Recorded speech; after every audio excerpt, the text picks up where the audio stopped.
Ahí sí, ya estamos al aire una vez más para dar inicio a este nuevo espacio de conversación y diálogo que hemos llamado Encuentros Porteños.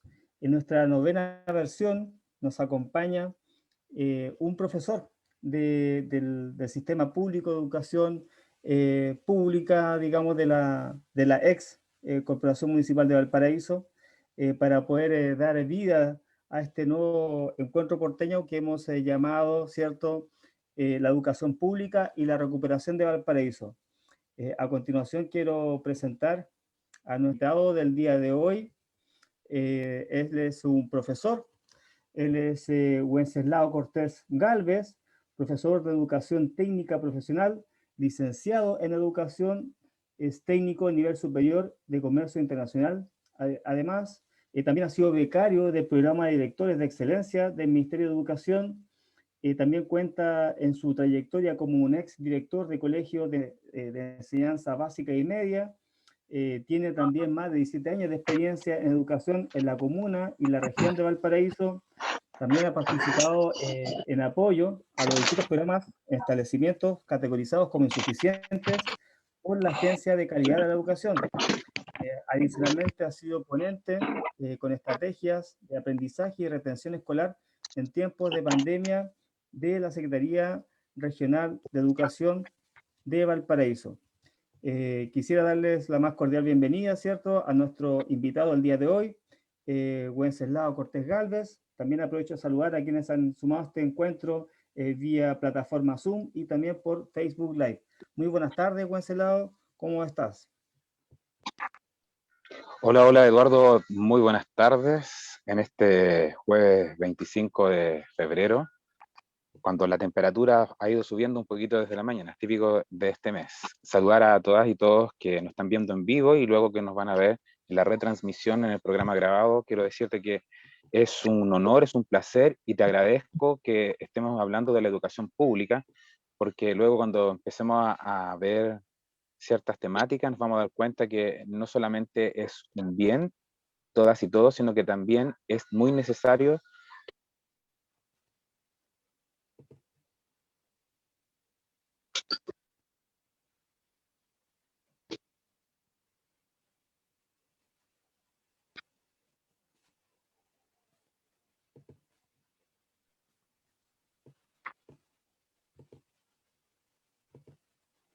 Ahí parece que teníamos un pequeño desfaz. Wenceslao, estás ahí. No se alcanzó a escuchar la última parte de lo que quería señalarlo acerca de la educación pública. Decía que esta nueva educación pública que nace con la Ley General de Educación 20.370 del año 2009 y que comienza a implementarse el 2011 y así sucesivamente gradual hasta el último plazo, que es el año 2030, para que todos los colegios estén dentro del sistema. Perfecto. Bien, pues Wenceslao, tenemos una presentación para dar inicio a esta primera etapa del conversatorio. Voy a compartir este material. Bueno, quiero también saludar a quienes se suman a este conversatorio y también a quienes nos acompañan por la plataforma y Facebook Live. Ya, dicho eso, vamos a dar inicio a esta...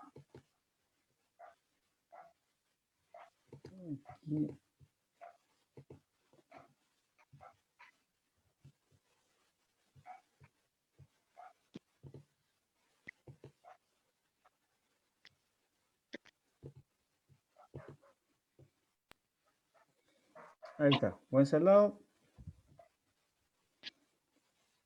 Perfecto. Primero, es importante que tengamos claro qué es la educación pública, qué significa esto que de una u otra manera todo el mundo ha vivido, ha pasado y que también hoy se conversa a raíz de un suceso importante que está ocurriendo en Chile, que es el cambio de la Constitución.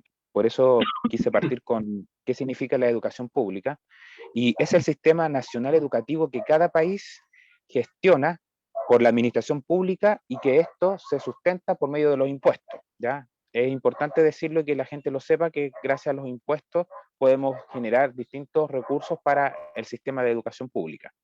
En Chile, la Dirección General de Educación Pública es un servicio especializado que depende del Ministerio de Educación, que más adelante voy a ir nombrando parte de la estructura del ministerio. Su labor es coordinar y la conducción de este sistema para garantizar una educación pública de calidad en todo el país.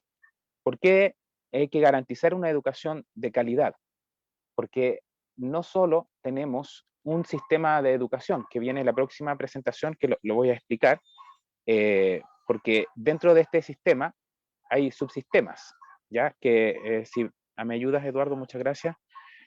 Nuestro sistema tenemos, primero que todo, los colegios particulares pagados, que son recursos propios de los apoderados, tutores o familias que invierten en la educación de manera privada, ya con la libertad, porque hoy día también se nos permite. Luego tenemos los colegios subvencionados, que estos son, como decía al principio, a raíz de la ley 20.370, que es la Ley General de Educación. Antes eran particulares subvencionados y ahora son colegios subvencionados. ¿Ya? ¿Por qué? Porque reciben subvención del Estado, distintas subvenciones. Por ejemplo, la subvención general para todos los establecimientos se llama subvención regular también, que es la que está ligada a la asistencia de las y los estudiantes de manera mensual, diaria, a los establecimientos, y que hay un factor que se calcula y con esa subvención se pagan los sueldos del personal directivo, docente y asistente de la educación. También tenemos otro tipo de subvención que está vinculada, que más adelante lo voy a indicar, pero lo relevante de estos colegios, establecimientos subvencionados, es que hoy día son fundaciones y corporaciones sin fines de lucro, es decir, que se puso fin al copago y todos recordamos desde el año 2014 hacia arriba más o menos que gradualmente se ha ido terminando este proceso. Y por eso digo que hay que garantizar la calidad de la educación, porque el copago de una u otra manera hacía que fuera poco equitativo y hacía además que fuera un poco discriminador. Por otro lado, existen los colegios públicos, y estos colegios públicos están categorizados de la siguiente manera: en los SLEP, que significan Servicios Locales de Educación Pública. Luego están los DAEM, que son las Direcciones de Área de Educación Municipal. ¿Por qué? Porque hay municipios que son pequeños, que tienen pocos establecimientos y ellos tienen DAEM, a diferencia de los municipios grandes, que tienen corporaciones municipales, que es la que nosotros teníamos hasta el 31 de diciembre del año 2020. Y posteriormente están los colegios o establecimientos con facultades delegadas, que son 70 en Chile. ¿Qué quiere decir esto? Que estos establecimientos, ellos administran recursos del Estado, pero direccionados por el Ministerio de Educación, que ahí hay un vacío, no sabemos cómo va a continuar o cómo va a seguir este proceso con el traspaso de los colegios a los servicios locales de educación. Ahora, también importante, yo mencionaba, por favor la siguiente, Eduardo, mencionaba antes que los colegios reciben una subvención. Todos los colegios que son públicos, ya sea SLEP, ya sea DAEM o corporaciones municipales, subvencionados y administración delegada, a excepción de los particulares pagados, reciben una subvención del Estado. Y la primera es la subvención regular, que ya dije que era por la asistencia, donde se pagan los sueldos del personal. Si un colegio tiene una matrícula de 250 estudiantes, la Ley General de Educación establece que deben tener mínimo un director, un inspector general, una secretaria y un auxiliar. Es decir, cada 250 estudiantes se puede ir aumentando la planta directiva o la planta del personal, que obviamente algunos establecimientos no lo consideran porque tienen otras fuentes de contratación de personal.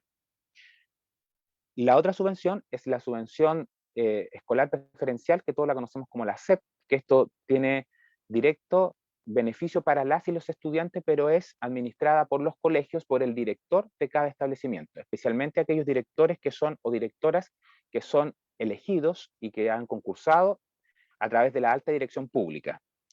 Posteriormente, tenemos otra subvención, que es la subvención del programa de integración escolar, que todos lo conocemos como PIE, para los estudiantes con necesidades educativas especiales. Hoy día ya no se nombra tampoco así porque estaríamos entrando en discriminación.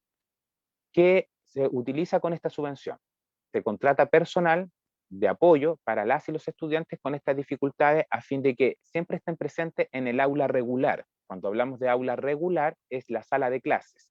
Y cuando hablamos aula de recursos, es que los estudiantes están fuera de la sala para acciones específicas pedagógicas, ¿ya? Y por último, está también la subvención de estudiantes prioritarios, que se da 2 veces al año por la cantidad de alumnos según la matrícula, que eso también va para que el colegio lo administre, pero el colegio tiene que invertir en recursos para los estudiantes, como por ejemplo en tecnología, como por ejemplo uniforme, como por ejemplo transporte, como por ejemplo material didáctico, entre otros. ¿Ya? Tenemos esas 4 subvenciones que son fijas. Ahora, es importante detenerse en lo que es la subvención escolar preferencial, es decir, la SEP. La SEP permite que se contrate personal, deja nomás la anterior, por favor, Eduardo. La SEP permite que se contrate personal para que los estudiantes tengan más apoyo. Y aquí entran los equipos multidisciplinarios, ¿ya? Por ejemplo, los psicólogos, los trabajadores sociales. Digo trabajadores sociales porque ya no se usa y no existe la carrera de servicio social o asistente social. Por otro lado, están los fonoaudiólogos, están los terapeutas ocupacionales, están distintos especialistas que tienen que dar su apoyo a los estudiantes para la mejora en cuanto a la entrega de contenidos que los profesores deben hacer dentro del aula, y además de eso, con esta subvención, hay horas destinadas para que los profesores trabajemos de manera integrada con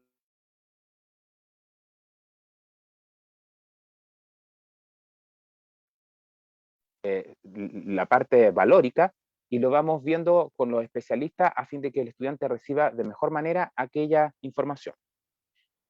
Terminado eso, tengo que indicarles que los cambios importantes para mejorar la educación y la equidad en Chile partió con la Ley General de Educación, que es la 20.370 del año 2009, promulgada por el gobierno de Bachelet, que ahí se crea de la estructura del Ministerio de Educación, porque antes todo dependía del ministerio, estaba centralizado. Y ahora no. Ahora existe un Consejo Nacional de Educación, que este Consejo Nacional de Educación es quien valida, aprueba, analiza y además evalúa lo que es el currículum, las bases curriculares y todo lo que tiene que ver con los contenidos, aprendizaje, objetivos, entre otros. Luego tenemos la Superintendencia de Educación. ¿Qué es la Superintendencia de Educación? Es una entidad que fiscaliza todo este establecimiento, incluidos los particulares pagados, ¿ya? Porque para los colegios públicos o los subvencionados, existe una circular que se llama número 1, que la pueden todos ver y buscar y googlear, y aparece todo lo que los colegios tenemos que hacer, y aparece todo lo que además se puede sancionar y cómo se rinden los recursos, y es público, eso no está oculto, así que si a alguien le interesa lo puede ver y saber más o menos en qué puede tener más antecedentes o qué puede exigir en los colegios, etc. Luego tenemos la Agencia de la Calidad de la Educación. ¿Qué es esta entidad? Es una entidad que asesora, que está orientando a los establecimientos educacionales para justamente tener este proceso en cuanto a los resultados. Cuando hablo de resultados me refiero a distintas áreas. Por ejemplo, el área de convivencia, que tiene que ver cómo los colegios de una u otra manera se le enseña a las y los estudiantes a convivir con el medio, a convivir con los actores de la sociedad y a tener una vida como ciudadanos. Por ejemplo, también está lo que corresponde a los hábitos y vida saludable, que se llaman programas. Ahora se integró el programa de prevención del COVID. Hay otros programas que están vinculados con la equidad de género. Hay otros programas que están vinculados también con el acoso y con maltrato o temas que están relacionados con la parte de persecución personal o sexual, porque también se da. Y por otra parte, la agencia de calidad está muy focalizada en lo que son los contenidos, los aprendizajes, y que todas las y los estudiantes de Chile aprendan en las mismas condiciones. Ahí aquí hago un paréntesis, cuando hablamos de las mismas condiciones no significa que todos van a estar de una manera, digamos, como modelo para poder aprender, sino más bien hacer un paréntesis también en cuanto a focalizar en cada estudiante. Y por eso el programa de integración escolar tiene que trabajar de manera integrada con las y los profesores.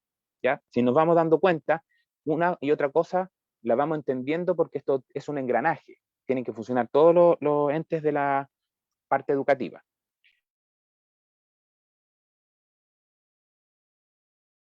Ir midiendo los resultados en cuanto a las pruebas externas. En este caso, que todos conocemos el CIMSE. No voy a entrar en detalles si ¿Estamos o no de acuerdo? Si estamos o no de acuerdo con la PSU o la PTU actualmente, o si estamos o no de acuerdo con la prueba PISA. De todo eso, es importante tener claro que existe una normativa vigente, y en esa normativa vigente hay un currículum nacional. ¿Qué quiere decir esto? Y aquí me voy a detener de nuevo, porque muchas veces ni siquiera los mismos profesores, y con todo respeto, entendemos. ¿Qué significa el currículum nacional? Ocurre que Chile, a través de los distintos acuerdos internacionales, con los tratados de libre comercio, con los países de la OCDE, entre otros, la ONU, la UNICEF, hay ciertos acuerdos que nosotros hemos suscrito como nación. Y en esos acuerdos nosotros trabajamos el currículum, y el currículum está vinculado con los planes y programas de estudio. ¿Qué quiere decir esto? Que las horas que los estudiantes asistan a los establecimientos educacionales están divididas. Por ejemplo, las asignaturas que se llaman lenguaje, matemática, inglés, ciencias, educación física y salud, artes, tecnología, entre otras, que son 10 por cada nivel. Cuando hablo de nivel me refiero a la etapa preescolar, la básica, la media, ya sea HC, HTP o artística, y la educación superior. Pero en estos planes y programas, nosotros debemos cumplir con una cantidad mínima de horas al año, y debemos cumplir también con una cantidad mínima de aprendizajes abordados. Cuando hablo de aprendizaje me refiero a la educación técnico profesional, y cuando hablo de objetivos de aprendizaje, la educación básica y la educación media HC. También es importante indicar que el plan de estudio es cubierto por la subvención regular. Antes yo decía que se pagan los sueldos del personal, ¿cierto? Todo lo que está dentro del currículum nacional es cubierto por esta subvención. Todo lo extra, como los talleres, como la extensión horaria, eso se puede hacer con la SEP. Por otra parte, tenemos que considerar que dentro del currículum existe también ciertas habilidades que los estudiantes deben desarrollar, y para eso debemos trabajar mancomunadamente con la familia, porque la familia es tremendamente importante en este proceso de enseñanza y aprendizaje. Recordemos que la familia debe educar y nosotros debemos enseñar, pero tenemos claro que la sociedad actual no lo permite por distintos motivos, que tampoco voy a entrar en detalle para que nadie se sienta molesto o herida o herido, pero sabemos claro que los padres, la mayoría trabaja y tienen otro tipo de actividades, por tanto el tema de apoyar a las y los estudiantes se hace complejo, considerando también que muchos de ellos no tienen la escolaridad completa, y esto no es una invención, sino que es una realidad. Pensando que estamos en el siglo XXI, aún así hay personas que no alcanzan a llegar al nivel de octavo o cuarto medio, que son los 12 años de escolaridad obligatoria en nuestro país. Dicho todo eso, si pasamos a la siguiente, por favor, Eduardo, es importante indicar que tenemos en nuestro país una brecha bastante extensa en cuanto a los resultados. Los resultados no tienen que ver con las pruebas estandarizadas, tienen que ver con lo que yo decía antes, con los indicadores que mide la Agencia de Calidad de la Educación. La Agencia de Calidad de Educación va a todos los establecimientos una vez al año, de acuerdo si son estos colegios o los estudiantes están insuficientes. Cuando se habla de insuficientes, significa que están a puerta de ser cerrados. ¿Por qué? Porque nos da los resultados que tenemos que asegurar en las unidades educativas. Y aquí también es importante que la gente comprenda que cuando se cierra un colegio, las personas les dicen otro discurso, pero la verdad es que no cumple con los estándares. Y si ese colegio no cumple con los estándares, no es, digamos, tan relevante seguir con la vida de ese establecimiento. Pero antes de ser cerrados los colegios, pasan por procesos, no es de un día para otro. Por ejemplo, existen asesorías, que en una de esas, nos nombró Eduardo al principio, me ha tocado participar en estos colegios para sacarlos de esa categorización, sino que pasen más bien al siguiente paso para llegar a la autonomía, porque hay otro previo para llegar a la autonomía, y cuando se habla de autonomía significa que los colegios están en condiciones de entregar efectivamente una educación de calidad.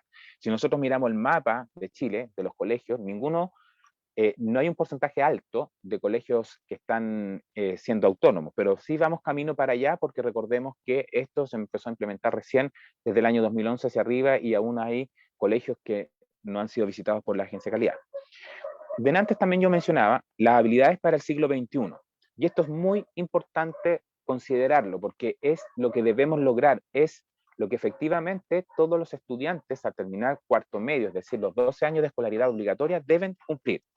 Por ejemplo, debemos desarrollar en los estudiantes un pensamiento crítico, pero cuando hablamos de pensamiento crítico no hablamos de que sean partícipes de actividades que hemos sido testigos todos en algún momento, sino que más bien de pensar, de razonar y además de exponer, de comunicarse, que está vinculado con la asignatura de lenguaje y comunicación o lenguaje y literatura, dependiendo de los niveles, y con la asignatura también de inglés porque está dentro del subsector. Por otro lado, cuando hablamos también de que debe ser la habilidad de colaborativo, entender que hay que integrar a los estudiantes a la sociedad, hay que integrar también a los apoderados y todos a una sociedad actual. Y cuesta mucho, tengo que decirlo, porque la mayoría de las personas hemos sido formados en otra época, en otra era, ¿ya? La responsabilidad personal y social. ¿Cuánto es mi responsabilidad con el medio, con el entorno, con todo lo que me rodea? Y por último, la ciudadanía local y global. Cómo yo participo de los procesos del lugar donde yo me encuentro, cómo yo desarrollo la identidad, cómo yo además estoy aportando y cómo yo, como estoy hablando como ciudadano, soy capaz de integrarme a esta sociedad. Esas habilidades, que además ahí están mejor descritas en el círculo, que no voy a entrar en detalle, debemos lograr a terminar los 12 años de educación obligatoria, y esto es medido en la prueba de transición universitaria. Muchas personas también, o muchos profesores de una u otra forma, cuestionan este proceso, pero recordemos que esto se inició el año 2009, y ya llevamos cerca de 12 años con la instalación de la educación pública, y además de eso nos quedan aún 9 años para que se complete el proceso en todo el país. Por favor, la siguiente, Eduardo. Y por último, que es muy importante, que es lo que estamos viviendo en la comuna de Valparaíso, que es la desmunicipalización digo, y se transforma en los SLEP, Servicios Locales de Educación Pública. ¿Qué quiere decir esto? Que los colegios, todos los establecimientos públicos ya no dependen de los municipios, sino más bien de estos servicios que fueron creados como una entidad autónoma que puede administrar, que puede gestionar y que puede llevar todos los procesos relacionados con los establecimientos, y se llaman sostenedores. Y hoy día en Valparaíso nos encontramos con un nuevo sostenedor, que es el Servicio Local de Educación Pública Valparaíso, que estamos recién instalando. No sabemos cómo va a funcionar, porque tampoco dentro de los que allá han estado en funcionamiento ha habido vasta experiencia. Por tanto, todo esto es nuevo. Recordemos que es casi el mismo proceso que ocurrió en la década de los 90, de los 80, perdón, cuando pasaron los colegios desde el ministerio a los municipios. Bueno, ahora se hizo de manera al reverso, es decir, desde los municipios o las corporaciones a lo que es el servicio de educación pública. Otra cosa importante, que este nuevo sistema garantiza y además fiscaliza, y de esta forma que lo que ocurre dentro del establecimiento efectivamente sea como la ley lo establece que tiene que ser. No digo que antes no era, pero había vista gorda, había un montón de situaciones que estaban fuera de la normativa por ser entidades privadas. Ojo, las corporaciones de las municipalidades son entidades privadas sin fines de lucro, con derecho privado también, ¿ya? Por tanto, podían actuar de una manera distinta, podían administrar de una manera distinta, y por eso, con toda responsabilidad lo digo, hemos sabido las informaciones de lo que ocurrió con la educación en Valparaíso, con el asunto de los recursos, especialmente con contratos, etcétera, y que aún hay ciertos problemas relacionados con los profesores, importante que también las personas lo sepan, de pagos de lo que corresponde a la parte previsional, siendo que para haberse desmunicipalizado tenía que haber quedado todo eso saneado, pero no fue así, y bueno, ya estamos en esta instancia. Pero lo más importante es para decirle a la ciudadanía, decirle a los apoderados, decirle también a aquellos que no conocen el sistema, que, y lo digo de esta manera, está puesta en que mejore todo el sistema. Y de verdad que tiene que ser así, por una simple razón, porque hay que también vincularse con la equidad y la igualdad. Y cuando hablamos de equidad e igualdad, significa que todas las personas deben estar en las mismas condiciones. Cuando se termina la etapa o se terminan los ciclos, deben estar en las mismas condiciones. Es decir, un estudiante de primero básico, en todas las escuelas de Chile tiene que salir leyendo. En cuarto básico, los estudiantes deben dominar las operaciones, que son suma, resta, multiplicación y división. Deben hacerlo. En octavo básico, ya los estudiantes deben dominar otro tipo de habilidades, como lo que decía antes, la expresión, el pensamiento crítico, el desarrollo lógico en cuanto al área de las matemáticas, la parte de las ciencias, el vincularse con la comunidad, el tener una buena convivencia, entre otros. Y al terminar la enseñanza media, ya sea HC, TP o artística, y aquí quiero hacer un paréntesis, desde el año 2015, 16, 17 más o menos, fueron cambiando las bases curriculares. ¿Qué son las bases curriculares?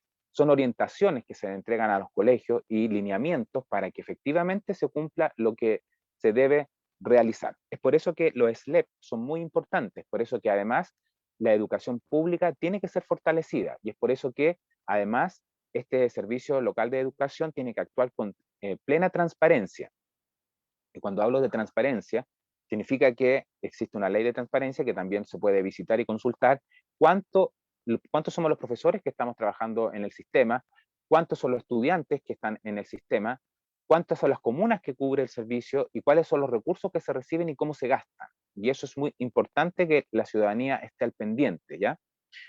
Ahora, el caso de Valparaíso, en particular, son 55 establecimientos educacionales, 11 jardines infantiles y no me recuerdo bien si son 6 o 7 escuelas de educación especial y una escuela de adultos. Esto hace aproximadamente un universo de 3.500 profesionales y asistentes de la educación y además una matrícula cercana a 25.000 estudiantes. Ahora, si sacamos la cuenta en cuanto a la parte de gestión y recursos, la verdad es que la matrícula de Valparaíso no da para sostener todos los establecimientos, considerando la subvención regular. Por tanto, el gran trabajo y se apuesta a que los apoderados prefieran en algún momento y se vuelva a la educación pública como existía antes de la década de los 80. ¿Y por qué lo digo de esta manera más simple? Porque efectivamente no se comprende la estructura, ¿ya? Siendo que hoy día están todas las opciones y todas las posibilidades de efectivamente tener presente en el currículum, como lo dije antes, lo que le enseñamos a los estudiantes en la sala, que formemos personas que aporten a la sociedad. Y aquí también me quiero detener. Cuando hablo de aportar a la sociedad, no hablo de temas relacionados con el ámbito económico específicamente, sino más bien me refiero a las acciones, cómo yo soy responsable, cómo yo cuido, cómo yo además entiendo la seguridad personal y del resto, cómo además a través del ser humano, a través del amor y a través de las acciones propias, de los valores, nosotros generamos una sociedad mejor. Y aquí hay un punto importante, y con esto creo que es muy relevante mencionarlo, que es la tecnología. Fíjense que hay varios estudios, y esto la pandemia lo ha dejado ver, que efectivamente los estudiantes manejan herramientas informáticas, pero manejan herramientas que les gustan, como por ejemplo las redes sociales. Pero lo que son las herramientas que sirven para desarrollar otro tipo de habilidades, por ejemplo, los procesadores de texto, las hojas de cálculo, las presentaciones, los buscadores, no se dominan. Ni siquiera nosotros. Nos tocó vivir una cosa tremendamente rápido con esto de la pandemia y empezar a utilizar el Zoom, que efectivamente se usaba hace mucho tiempo ya, esto de trabajar a distancia, algunos países desarrollados lo tienen instalado dentro de su, digamos, cultura hace mucho tiempo, pero no el tema de la educación y menos nosotros los profesores. Y también hay que hacer una observación bastante interesante que tiene que ver con la formación inicial y el desarrollo profesional docente. Y el SLEP efectivamente se va a preocupar de que ocurra como se menciona y establece la ley, porque antes del SLEP y antes de esta educación pública, los profesores podíamos hacer distintos cursos de perfeccionamiento, pero no habían programas validados. Y hoy día sí existen programas validados a través del Plan de Desarrollo Profesional Docente, que está vinculado con el CPIP y a su vez el CPIP con el Consejo Nacional de la Educación, que es lo que mencioné al principio. A todas luces, el SLEP viene a garantizar que todas y todos los estudiantes de las distintas comunas, los distintos territorios, las distintas provincias y regiones de Chile tengan una educación de equidad, es decir, que aprendan lo que efectivamente tienen que aprender y luego hacer el salto a la educación superior, porque tenemos que considerar que la educación de los 12 años no es terminal. Cuando digo no terminal, no se debe quedar con el cuarto medio, sino que más bien seguir avanzando, ya sea a lo que son los CFT, que en Valparaíso ya tenemos uno que es público, que ya sea los IP, institutos profesionales, ya sea las universidades. ¿Y por qué menciono esto? Porque también está dentro de la gratuidad y ahí hay un tema muy importante que se llama articulación. Cuando se habla de articulación significa que los estudiantes que egresan de enseñanza media tienen ya los contenidos, o deberían, los contenidos para ingresar a la educación superior, ya sea seguir una carrera técnica u otra. Entonces, el SLEP, además, todos los funcionarios que son parte del sistema de gestión no son nombrados, sino que más bien se postula también a través de la alta dirección pública. Por tanto, nosotros tenemos un director ejecutivo actualmente que dura 6 años y posterior viene otro concurso y así sucesivamente, al igual que las y los directores de los colegios, de los 55, también tienen que entrar en concurso por la alta dirección pública. Eso es muy importante porque de una otra manera garantiza que las personas que van a estar desarrollando la labor de dirigir los establecimientos educacionales son personas que tienen las competencias y para eso el Ministerio de Educación a través del CPIP y las distintas universidades en el país han elaborado programas de formación de directores de los cuales yo he participado en 3. Uno para el liceo HC, otro para el liceo UTP y otro como director y jefe de UTP. Con esto, creo que es muy importante que fortalezcamos todo lo que podamos nosotros tener presente de la educación pública y creamos en la educación pública, tengamos fe en la educación pública. Y si me permites, Eduardo, hago un llamado a las personas que están observando y luego los que van a ver, sobre todo en este tiempo de pandemia, por ningún motivo hay que dejar de prestar el servicio educativo, por ningún motivo nosotros debemos dejar de hacer las clases y no me refiero a la parte presencial, ¿ya? Solamente me estoy refiriendo a que ningún estudiante debe estar ajeno. Sabemos que hay problemas de conectividad, sabemos que hay problemas de acceso inclusive a los territorios, sabemos que hay también problemas de uso de tecnología de parte nuestra como profesionales, pero todo eso debemos superarlo y debemos entregar el servicio educativo. Y el SLEP, con esto termino, mandó hoy día un comunicado de prensa que todo el personal debemos presentarnos de manera remota el 1 de marzo para hacer inicio al año escolar y las y los estudiantes comenzar el 3 de marzo con lo que son el proceso de aprendizaje según los niveles. Y la última lámina o diapositiva, lámina como los antiguos, dice, y puse este recorte muy importante porque de aquí al 2030 todos los establecimientos deben estar desmunicipalizados, todos. Entonces tenemos 9 años aún para poder, digamos, aquellos que no están. Valparaíso entró ahora, junto con Juan Fernández, pero luego viene Casablanca, luego viene Viña, luego viene Concón, luego viene Quilpué, luego viene San Antonio, y así suma los establecimientos de la región. Agradezco entonces la opción, la posibilidad, esta ponencia un poquito más distendida, un poquito más relajada, para que el lenguaje se entienda de una manera mejor. Y ahora Eduardo va a presentar un audio y un video acerca del tema del retorno a clases. Así que muchas gracias. Y bueno, nos estaba presentando el profesor Wenceslao Edison Cortés Galvez. Ahí está su número de teléfono también. Muy, muy dispuesto, muy motivado nuestro profesor. Así que claro, voy a compartir estos videos que menciona el profesor Lao. Bueno, aprovechamos a saludar también a quienes nos acompañan por Facebook Live y también por esta plataforma de Zoom. Bien, a ver, entonces aquí está. Vamos a comenzar con el video o con el audio. ¿Con cuál comenzamos, Wenceslao?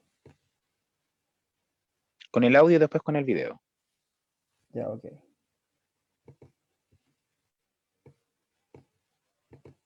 ¿Estás de acuerdo, sí o no, con el retorno a clases de los y las estudiantes, con el retorno presencial a clases como apoderada? En verdad no estoy de acuerdo y declaro sentirme asustada, ya que considero que no están las condiciones sanitarias que permitan garantizar la seguridad en materia de salud, tanto para los alumnos como para los docentes en general. Considero que el regreso presencial a clases implica que las autoridades adopten protocolos adecuados que reduzcan los riesgos de contagio, de manera así entregar tranquilidad a las familias. Y yo creo que el primer paso que podemos dar es inoculando a todos los profesores, a todos los docentes, sin importar su edad y su condición, y por supuesto a todos los alumnos del país. Interesante la opinión con respecto a volver a clases presenciales. Hacemos una atención y conversamos al respecto para justamente ir abordando y resumiendo también toda la expresión y la exposición que nos hizo el profesor Wenceslao. Mira, hay un punto, Wenceslao, que también tú señalaste dentro de tu exposición, que es acerca de que la familia educa y las instituciones de educación enseñan. ¿Cómo se entiende, digamos, desde el sistema público de educación, hoy en día este contexto de pandemia, que también hay una fuerte presión por el retorno a clases presenciales, y también sabemos que muchas veces los establecimientos sirven de albergue mientras los apoderados van a trabajar, las familias van a trabajar a ganarse el sustento, y naturalmente también la condición de aprendizaje se va dando en este tipo de establecimientos. ¿Cómo se ha vivido dentro de lo que fue en este escenario de pandemia y cómo se ha podido abordar, con qué estrategia lo han abordado los distintos establecimientos? Mira, te quiero partir diciendo que ninguno, nadie, ni las autoridades, ni ningún personaje a nivel mundial estábamos preparados, ni nadie sabía que iba a venir este tipo de pandemia, en primer lugar. Por tanto, todo lo que se hizo fue improvisando y fue además viendo cómo se iba funcionando con el tiempo. Estoy hablando del año 2020. Pero existe algo muy importante que, y quiero destacarlo, las familias de nuestra comuna, nuestros estudiantes, nuestros apoderados, creen en nuestros profesores, creen en nuestros colegios. Cuando digo creen, es porque nosotros nos dimos cuenta que de una u otra manera se valoró lo que somos los profesores, lo que enseñamos en las aulas.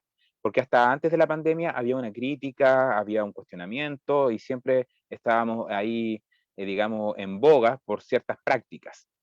Pero cuando ocurre esto de la pandemia, efectivamente la familia comienza a creer nuevamente y a valorar la labor docente.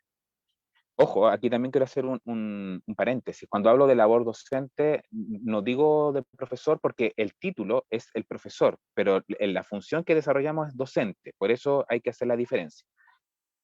Por otro lado, lo que tú me preguntas es bien complejo porque Valparaíso es una comuna bastante con índices de cesantía, con índices de pobreza, con índices de toma, con índices de condición de calle, y nuestros estudiantes en los colegios están seguros, nuestros estudiantes en los colegios no solamente van a aprender, sino que también van a compartir y van a recibir la alimentación escolar, que está garantizada también. Y en ese evento tengo que decir con mucha pena y con mucha responsabilidad que en ese momento nuestro sostenedor, que era la Corporación Municipal de Valparaíso, al igual que el gobierno, tomó decisiones tarde, ¿ya? Porque sucede que recién en septiembre a la mayoría de los colegios se les citó a una reunión para que comenzaran a realizar las clases. Por tanto, cuando se habló de un currículum priorizado, cuando hablamos de priorizado significa que había que abordar contenidos específicos, no todo el currículum, no se alcanzó. Y aún así, con los resultados que hubo, y tengo que decirlo también nuevamente con mucha pena, Valparaíso tuvo unos resultados deplorables en la PTU. Y eso es producto de la responsabilidad de las decisiones de las autoridades y también de ciertos gremios. ¿Por qué? Porque durante el año 2018 hubo bastantes manifestaciones, hubo bastante dejar de prestar el servicio educativo y el año 2019 también. O sea, estamos hablando que los estudiantes que están en cuarto, en segundo, tercero, o primero, segundo y tercero, y ahora en cuarto medio, no están recibiendo lo que efectivamente es. Por tanto, el colegio, de una u otra manera, a raíz del comentario que decía la apoderada, que es del liceo, un liceo por ahí, para no entrar en cuestionamiento, de básica, creo que es muy importante porque nosotros no estábamos preparados. De hecho, yo fui a hacer clase presencial, 2 oportunidades, y se supone que tenían que estar las personas con el alcohol gel, con el pediluvio, con la temperatura, y yo pasé al establecimiento y en un momento nadie se dio cuenta que yo pasé al colegio, ¿me entiendes? Entonces, y no es culpa, sino que solamente estoy haciendo ver que las condiciones en los establecimientos no está, considerando que en una sala de clases, porque también hay que tener presente que los espacios, los metros cuadrados, están divididos para una cantidad de estudiantes. Lo máximo son 45 estudiantes dentro de una sala de clase, pero hay establecimientos que tienen 30. Entonces, si nosotros retornamos de manera presencial, no tenemos cómo atender a los estudiantes, siendo súper honesto, aunque dividamos la jornada en 3. Cuando hablo de 3, desde las 8 a las 11, de las 11 a las 2 y de las 2 a las 5. De esta manera, solamente lo que nos queda es atender a los estudiantes que no tienen conectividad, a trabajar por carpeta o simplemente hacer un trabajo de manera personalizada en el establecimiento, que hubo colegios que se hizo. Ahora, hago la salvedad. En el colegio, el establecimiento que yo trabajo, nosotros partimos con las clases online en el mes de mayo del año 2020, por tanto estuvimos más avanzados, a diferencia de los otros. Y los otros no tomaron la decisión no porque no querían, sino que porque la autoridad no se pronunció, ¿ya? Y cuando se pronunció, hubo un fuerte cuestionamiento de parte de las y los directores, de parte de las y los docentes, el por qué se nos vienen a dar instrucciones tarde, entendiendo que estábamos pasando ya y la corporación no quería hacerse más problemas, quizás, porque ya estábamos a puerta de entrar al SLED. Y tengo que decir también que no están los recursos, bajo ningún punto de vista, para poder entregar lo que es los protocolos sanitarios. ¿Por qué lo digo? Porque hay que tener mascarilla para todas y todos los estudiantes, cambiar cada cierto tiempo, el lavado de manos. Yo no me veo, yo como profesor, yo no me veo controlando a todos los estudiantes que usen la mascarilla, que no se la saquen, que no se paren, que no estén con el teléfono, que no ocupen el lápiz, que hayan sanitizado y un sinfín de otras acciones que ocurren dentro de la sala de clase. Por tanto, de hacerlo presencial, de una u otra manera va a ser un riesgo demasiado alto. Y si nosotros vemos lo que ha pasado en Europa, por ejemplo, en este momento están cerrando colegios y terminaron las clases por el tema del aumento de los contagios en los jóvenes.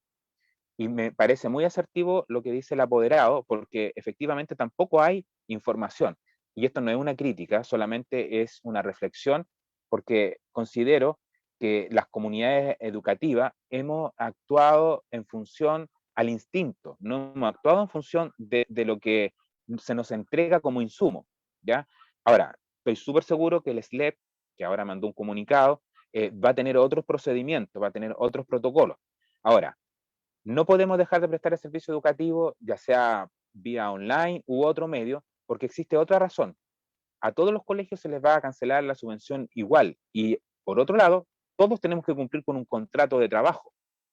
Y ese contrato de trabajo está relacionado con la cantidad de horas que nosotros debemos desarrollar en los colegios. Por tanto, yo estoy de acuerdo que retornemos a clase, estoy de acuerdo que sea de manera virtual y no presencial, u otra, pero que no tengamos el contacto, porque además debemos considerar que en etapa de otoño-invierno se acercan otro tipo de enfermedades.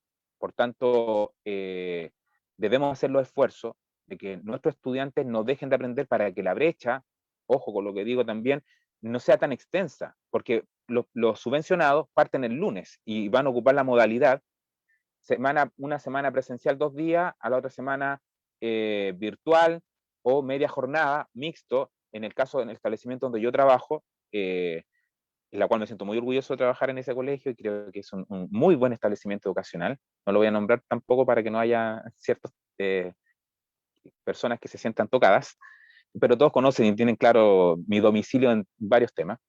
Tiene de manera virtual, pero con apoyo a las y los estudiantes de educación especial y con apoyo a todos aquellos que no tengan conectividad. Y con esto voy a terminar el punto que me preguntaba. Fíjate que también hay otro tema bastante que nadie ha visto. a los profesores no se nos ha entregado herramientas. Por ejemplo, a mí el ministerio no me ha entregado computador, no me ha entregado internet, no me ha entregado celular y tampoco me ha entregado ningún tipo de insumo para yo poder seguir haciendo mi trabajo desde casa. Cuando nosotros estamos de manera presencial, todo eso está, digamos, en el establecimiento. Por otro lado, tampoco se les ha entregado a las y los estudiantes los chips para conectividad, los computadores y no los teléfonos, porque nosotros ya probamos que los teléfonos no sirven. ¿Por qué? Porque para poder trabajar en los procesadores de texto o poder trabajar en alguna guía, no es posible a través del teléfono. El teléfono, si bien es cierto, una muy buena herramienta, pero se requiere y se necesitan otro tipo de insumos como los computadores, ni siquiera el tablet, porque la capacidad de los tablets tampoco es para poder estar trabajando para el sistema educativo por una simple razón también, Eduardo, porque nosotros hacemos cápsulas, y al hacer cápsulas y tener varios estudiantes conectados, el sistema se empieza a caer cuando se trabaja con tablets o con celulares, pero cuando es con computador y como es con banda ancha o con fibra óptica, es distinto, y esa no es la realidad de Valparaíso, y no tenemos conectividad adecuada de ninguna compañía para que nuestros estudiantes puedan seguir las clases, así que estamos al debe y hay una tarea por hacer de la educación pública y de otros estamentos que puedan colaborar en este proceso. Gracias, Wenceslao. Mira, aquí también quisiera compartirles otra opinión de apoderado que también viene a hacerlo en los mismos ámbitos. A ver si es que lo puedo reproducir. Am,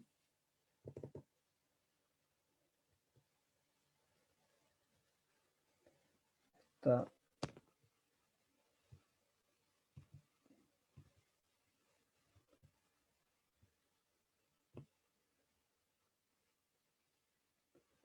No me aparece. No me aparece el audio. A ver, voy a reproducir entonces un video que también nos da una opinión al respecto, que también guarda relación con lo que tú señalas, que cómo enfrentan también la familia, los apoderados, este proceso de incertidumbre.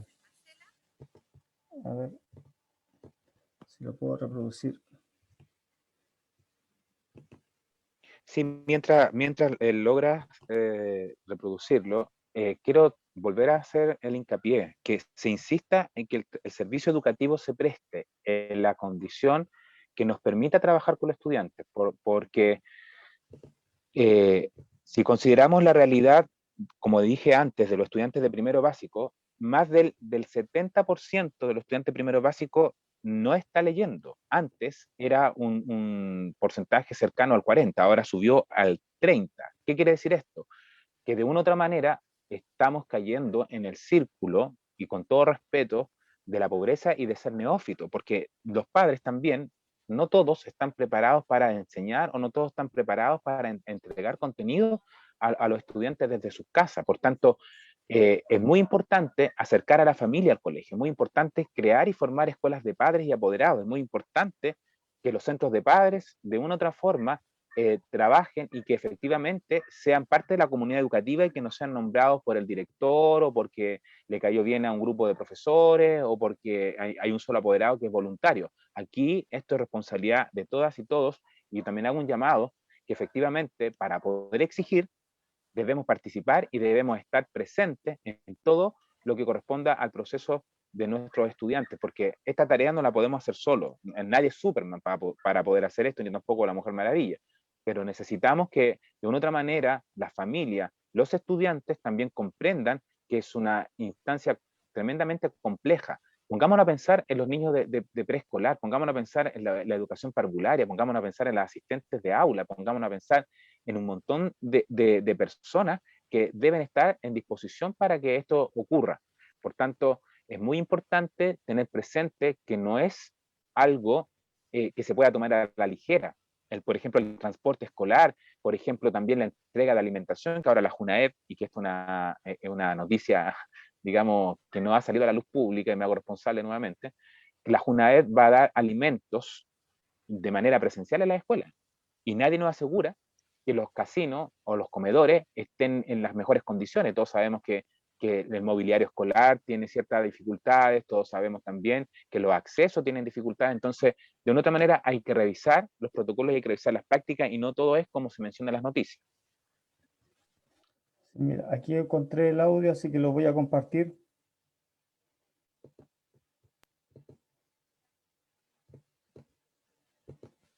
¿Estás informada o sabes si existen medidas para el retorno a clases?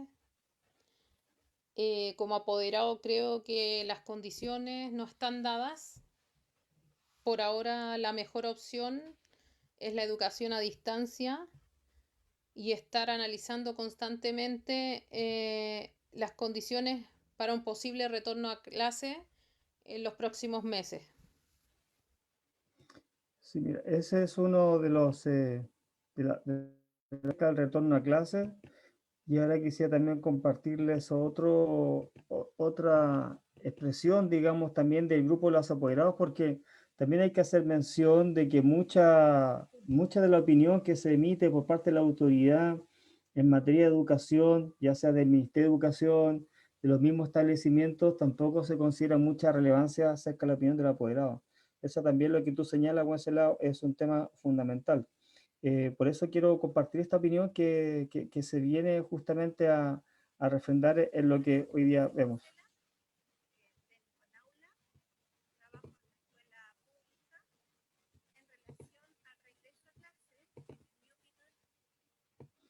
Aquí sí lo voy a compartir. Ahí está. Corre video. Hola, soy Marcela, técnico en aula, trabajo en la escuela pública. En relación al regreso a clase, en mi opinión, considero que no están las condiciones adecuadas para resguardar a los niños, comenzando desde sus hogares hasta la escuela y desde la escuela hasta sus hogares. Creo que a nivel nacional no están las condiciones para retornar a clase. Creo que es una decisión apresurada.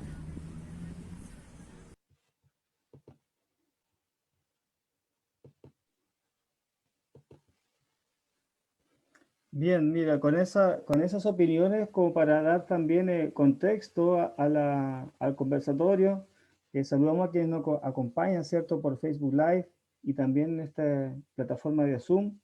La educación pública hoy día también enfrenta distintos desafíos. Nos contaba Wenceslao que la malla curricular, ¿cierto?, de educación estaba también basada en algunas competencias.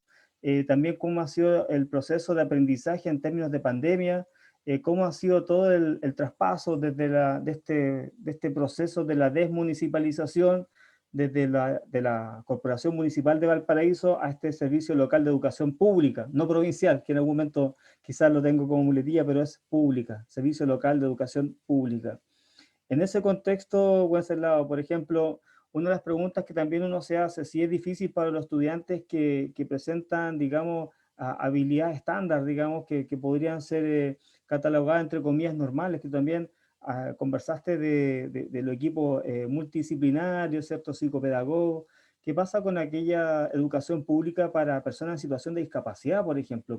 ¿Hay algún indicador de cómo han sido los avances en términos de educación, en transmitir, digamos, en la enseñanza, cómo va el servicio de enseñanza para este tipo de segmentos y también cómo ven los estudiantes, tus alumnos, este escenario que también se ve bastante complejo para poder transitar de la educación básica, media, hacia la superior. Sería importante poder ver ese aspecto. Bueno, primero que todo, tengo que decir que los colegios de educación especial o los colegios de lenguaje,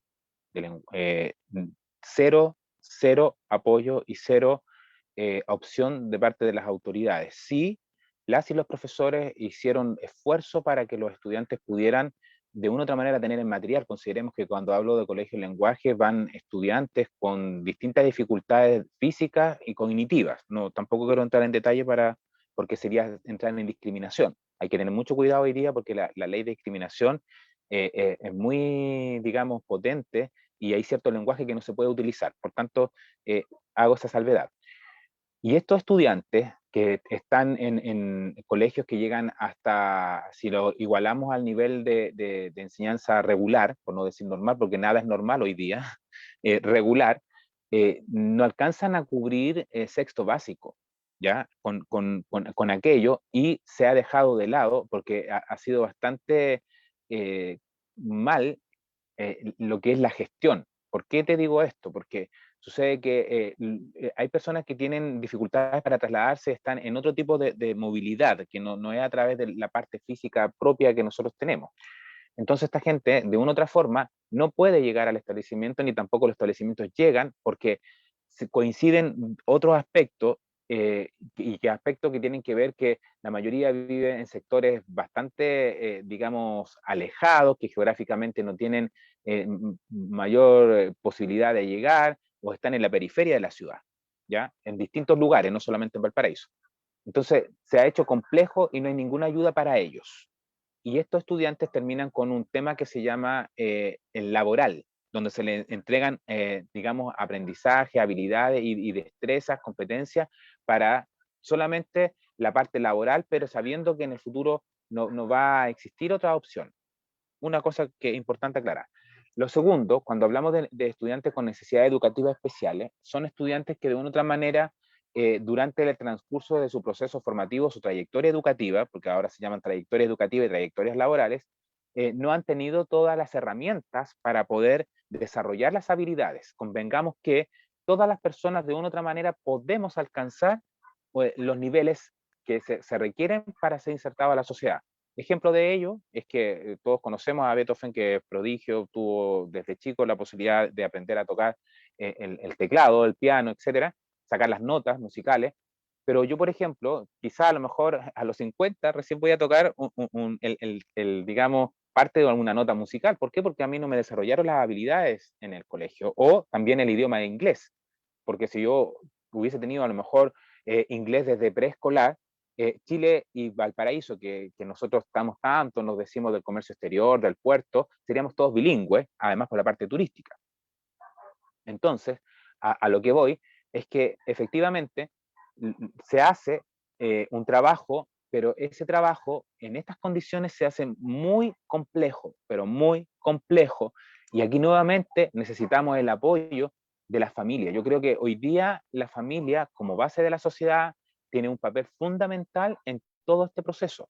Y hago un llamado a los padres, no podemos hacer la vista gorda, no podemos hacernos los locos, que si mi hijo, por ejemplo, si está conectado y si tiene la posibilidad del internet y tiene la posibilidad de asistir a las clases, hay otro problema, Eduardo, que nosotros como profesores no sabemos lo que está pasando al otro lado. Como por ejemplo ahora yo no me estoy mostrando en pantalla porque tengo problemas de conexión, ¿cierto?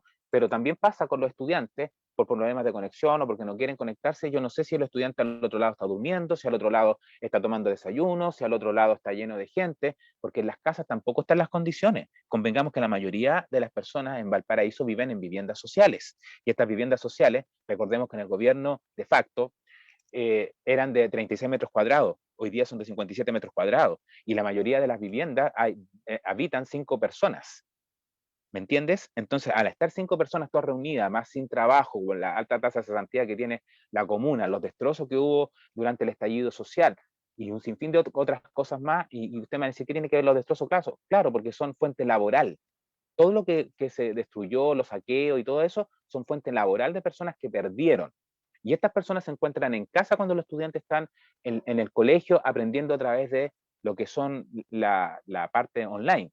Y suma a ello, no sé, por la música de las poblaciones, porque tampoco tenemos una cultura de respetar al otro, suma a ello los gritos y un sinfín de otras cosas que hacen imposible que de una u otra manera un estudiante con necesidad educativa especial y un estudiante que no tiene necesidad educativa especial puedan aprender. Se hace muy difícil, complejo. Entonces, en este escenario, lo que nos queda, tratar primero de regularizar ciertos procesos. Y cuando hablo de regularizar me refiero a los horarios, a los horarios que tenemos que respetar, por ejemplo, que antes de entrar a cualquier tipo de actividad académica, los estudiantes deben consumir cualquier tipo de alimento que tengan, por supuesto, yo no voy a decirle que todos tienen que tomar leche y que tienen que comer ciertas cosas, porque yo sé que no están las condiciones dadas, pero sí consumir alimentos, porque si no tenemos un cuerpo nutrido, es muy difícil de poder seguir el proceso.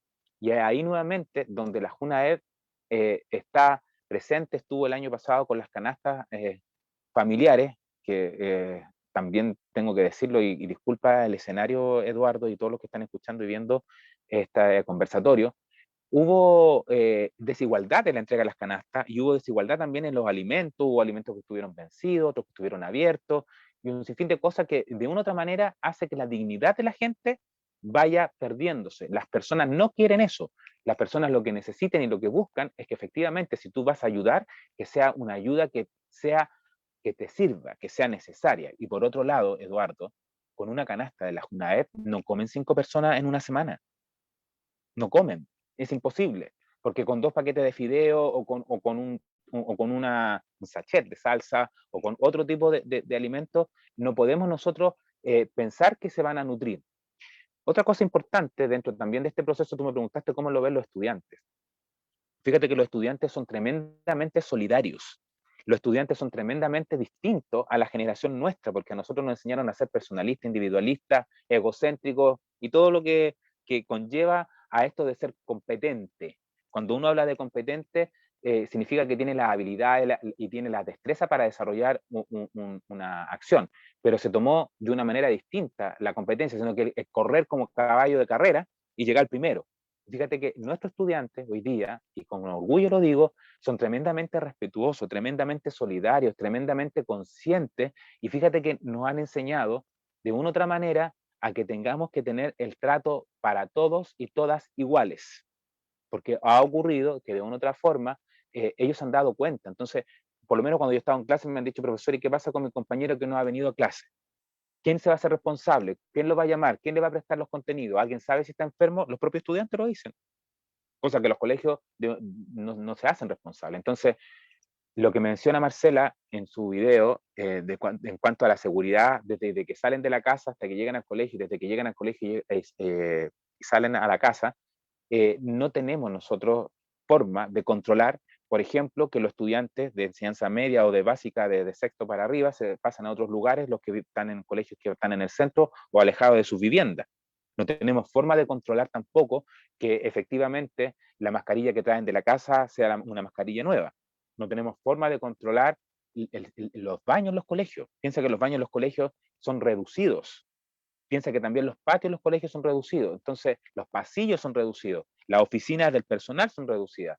Entonces, efectivamente, estamos viviendo momentos complejos, pero que esos momentos complejos no nos quite la posibilidad de soñar, no nos quite la posibilidad de tener la esperanza, ni tampoco nos quite la posibilidad de creer que es posible. Y te digo que es posible porque, nuevamente, el colegio donde yo trabajo, nosotros lo hicimos, pudimos conectar más del 90% de nuestros estudiantes. Nosotros invertimos los recursos de la SEP en compras de equipos computacionales, nosotros entregamos también lo que existían en la escuela, hubo personal todo el tiempo atendiendo a las personas, valga la redundancia, en los establecimientos. Yo tengo que sacarme el sombrero, fíjate, con los directivos docentes, porque todos hablamos de la primera línea, hablamos de los médicos de primera línea, los profesores de la primera línea, pero hay una ante-primera línea, que son los directivos docentes, los asistentes de la educación, oye, los auxiliares, los paradocentes, las secretarias, los asistentes de aula, un 7, un compromiso que realmente hay que destacar y que nadie lo ha dicho, y yo lo menciono,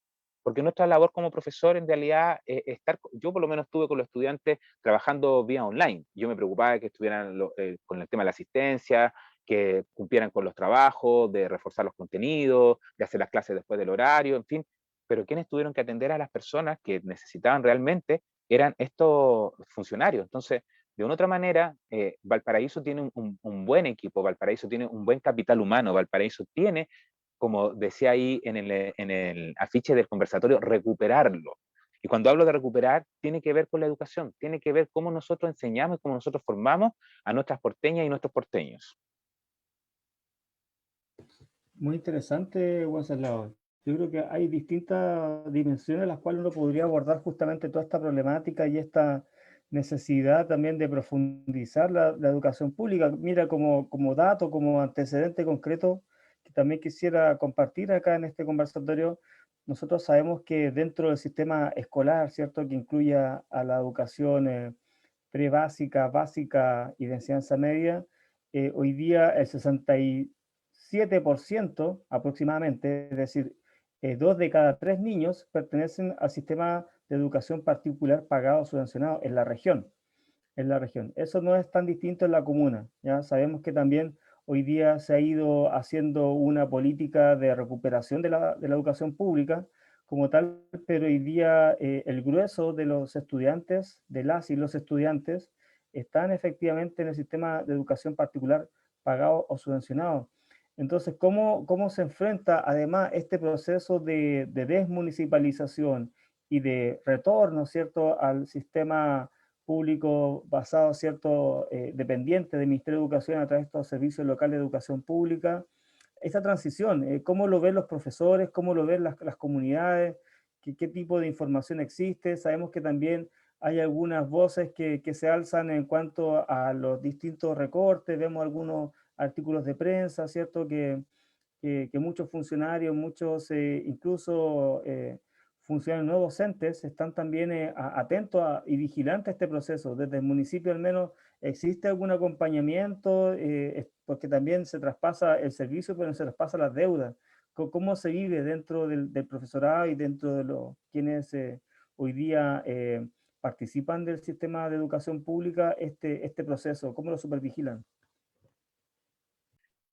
Bueno, primero quiero decirte que se supone que esto va a ser para mejor, pero cuando partió en enero el servicio local de educación, partió con ciertos problemas porque no estaba la información, ¿ya? En este traspaso hubo también un dejo de entrega de información, por ejemplo, las cuentas corrientes, las cuentas vistas, las cuentas del personal, para los temas de la remuneración. Y ya varios profesores, yo también estuve en esa instancia, dejamos de percibir ciertos, digamos, ítems que van dentro de nuestra remuneración, como por ejemplo el BRP, que es el bono bono de reconocimiento profesional. Para todos aquellos que somos profesores titulados de universidad, se nos paga un bono que se llama BRP. Obviamente tenemos que tener más de 8 semestres, porque hay carreras universitarias como ingeniería en ejecución que son de 6 semestres y los técnicos son de 5 y 4. En los colegios, todas las personas, con esto de la desmunicipalización, todas las personas que ejercemos la labor docente en aula tenemos que tener un título afín a lo que hacemos, considerando que los liceos técnicos profesionales, no todos tienen el título, en realidad la gran mayoría, tienen el título de profesor, sino más bien tienen otros títulos que permiten ejercer la docencia y para eso se habilita, ¿ya?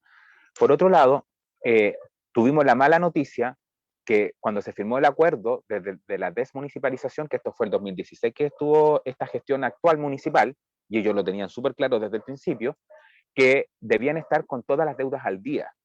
Y ocurre que desde el mes de junio del año 2020, la corporación municipal, liderada por un secretario general, pero el presidente de esta corporación es el actual alcalde, dejó de pagarnos las cotizaciones previsionales, dejó de pagarnos también el sistema de salud. Y hubo personas que no pudieron atenderse estando enfermos y enfermas porque en la ISAPRE o en FONASA no tenían sus cotizaciones al día. Y aún están al debe. Pero lo bueno de ello es que la corporación las declaró, entiéndase que cuando cotizaciones previsionales significa que el empleador reconoce la deuda, pero no la ha pagado. ¿Ya? Y eso significa también otro problema, y que no quiero entrar en polémica, sino que cuando hubo que retirar los dos 10%, muchas personas no pudieron hacerlo porque no tenían los fondos. ¿Me explico? Sobre todo la gente que está iniciando su vida laboral. ¿Por qué? Porque hubo una irresponsabilidad de no pagar de nuestro sueldo, de nuestra remuneración, porque entiéndase que el ministerio, todos los 25, y también es un dato importante que los apoderados lo sepan y los que estén escuchando y cualquier persona, ciudadano, que todos los 25 de cada mes se entrega una subvención de liquidación de estos aportes que da el gobierno. Por tanto, todos los 25 las cuentas corrientes de las corporaciones, de los SLEP, de las facultades delegadas y de los subvencionados, está el dinero. Entonces, ¿cómo se explica que de una u otra manera no se canceló? Bueno, Luego que vino este problema del concurso público de 14 establecimientos, que todos sabemos que hubo ciertas situaciones que fue nombrado por la Contraloría Municipal y la Contraloría General de la República, la cual no estuvieron a la altura de lo que menciona la ley. En ese concurso hubo una cantidad de millones que se gastó porque había que hacerlo para contratar consultoras que eran amigos de la actual administración municipal.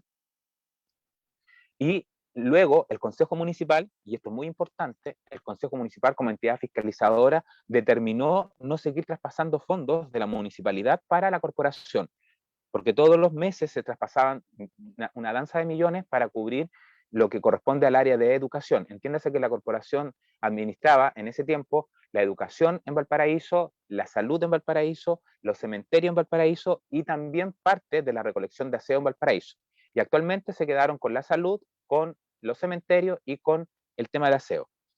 Y la ley establece que si la corporación o quien sea que esté a cargo para este tema del traspaso, que ahora somos del SLEP, no está al día, de una u otra manera, ellos tienen que pagar con algún tipo de remate, porque todo esto va con temas judiciales, ¿ya? Un proceso largo, por supuesto, pero va con temas judiciales. Y los profesores y el personal, la verdad es que estamos bastante desilusionados también con el SLEP, porque el SLEP, de una u otra manera, que no es culpa de ellos, por supuesto, porque es un sistema que se está instalando, todos los que están ahí no tienen experiencia, y nosotros tampoco, pero el punto es que se le advirtió de esta situación, los gremios les dijeron, y además se le informó de ciertos temas, de los cuales hasta el día de hoy entiendo que no se ha escuchado. Recién hoy día el Servicio Local de Educación sacó una declaración pública donde indica, por ejemplo, a ciertos petitorios que hizo el CITECOBA, que hizo el Colegio de Profesores y otras entidades que representan a los trabajadores de la educación. Cuando hablo de trabajadores de la educación, estoy hablando de los profesionales, no profesionales, los asistentes y todos los que forman parte del sistema. Exigieron, por ejemplo, que todas las personas de 60 años no tuvieran que trabajar de manera presencial. Todos los que tenían enfermedades de base no tuvieran que trabajar de manera presencial como se hizo el año pasado. ¿Qué contestó el SLEP? Que no era posible, porque la Contraloría General de la República indicó que para eso se está haciendo el proceso de vacunación. Y las personas que tengan enfermedades de base tienen que presentar su certificado y aún así hay que estar en función de desarrollar la labor de manera remota. Ahora, me pregunto yo, ¿qué va a ser sin desmerecer, por supuesto, ojo con lo que voy a decir, qué va a ser un auxiliar de manera remota? ¿Qué puede ir a limpiar a la escuela de manera remota? No sé si me doy a entender. ¿O qué va a aportar en ese evento? Considerando también que la gran falencia y la gran brecha también es que no están las competencias informáticas, no existen las competencias. Así es que hoy día estamos muy decepcionados con el tema de la desmunicipalización, tanto con la corporación municipal y con el Servicio Local de Educación, por la forma que se ha actuado. Si bien es cierto, ellos han tratado de solucionar los problemas, nos mandan correo constantemente, nos informan de lo que está pasando, pero aún así persisten. Fíjate que hubo personas en el mes de enero que recién, creo que el 8 de enero le pagaron los sueldos. Imagínate, el 8 de enero le pagaron los sueldos, siendo que la ley dice que tú puedes demorarte como empleador, y aquí no estoy hablando de sostenedor, estoy hablando de empleador, tú puedes pagar hasta el quinto día hábil una vez que termina el mes. Y recién el 8 de enero hubo solución de problemas para esas personas, considerando que hay que tener dinero para la mercadería, para la feria, para el medicamento, para los servicios básicos, para el transporte, para un sinfín de cosas. Entonces, de una u otra manera, no se ponen en el lugar de los trabajadores, no se ponen en el lugar de las personas y de pronto también nos exigen ciertas situaciones en las cuales nosotros no estamos preparados. Por ejemplo, yo no estoy preparado como profesor, y te lo digo directamente, en atender a una cantidad o a un número de estudiantes que requieran otro tipo de servicios. Y hoy día nos están pidiendo que nosotros tengamos que contener a los estudiantes, que nosotros trabajemos con las emociones de los estudiantes, y yo no soy psicólogo, yo soy profesor. ¿Me doy a entender? Así que, bueno, también está la esperanza que esto cambie, porque es una entidad nueva.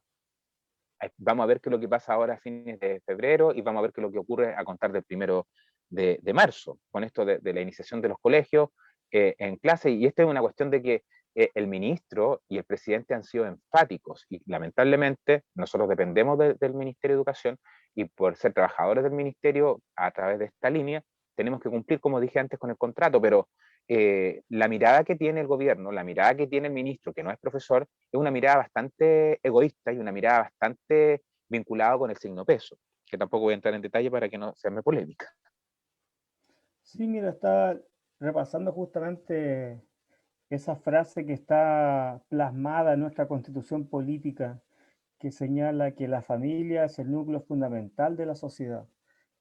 Hoy en día, claro, hemos visto distintas dimensiones de la familia. Por ejemplo, tú señalabas de los estudiantes, sus familias que también tienen que, sus padres que tienen que darle sustento, que se también, muchos de ellos han visto precarizadas sus condiciones debido al estallido social, a la pérdida de empleo, asociado también con la pandemia.